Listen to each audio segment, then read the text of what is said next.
Ya cerca del invierno, en 1991, varios amigos fuimos un fin de semana a la Sierra de Cazorla, en Jaén. En la casa teníamos calefacción y una buena chimenea.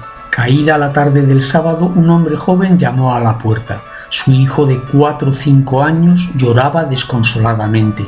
Nos contó que en un descuido el chico había apoyado su mano en el puchero sobrecalentado donde preparaban la cena y pidió pomada para la quemadura.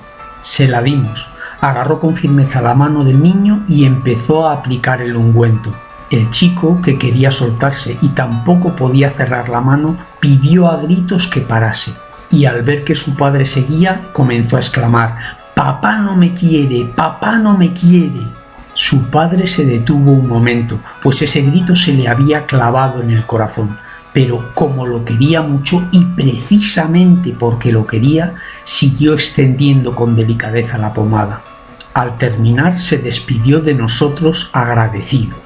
El chico no entendía que debía sufrir ese dolor para evitar una infección, y su padre no cometió la ingenuidad de explicárselo, ya que un niño de 5 años no puede entender eso, pues la distancia que hay entre la inteligencia de ese padre y su hijo es nada comparada con la que hay entre Dios y nosotros. Sin embargo, a veces reaccionamos de forma pueril y perniciosa ante un dolor físico o moral, quizá al morir un ser querido, y exclamamos: «Dios no me quiere» o «Dios no existe, pues si existiese me habría evitado este mal».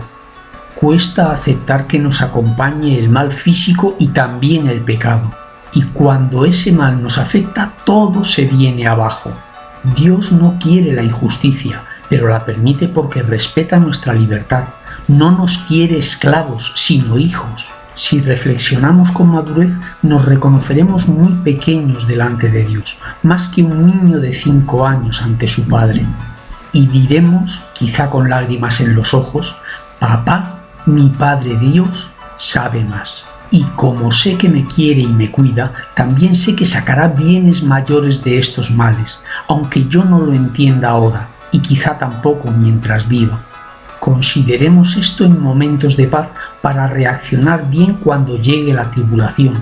Además, también en esos tiempos de angustia, Dios nos hará sentir el consuelo de su mano paterna, porque papá sí me quiere.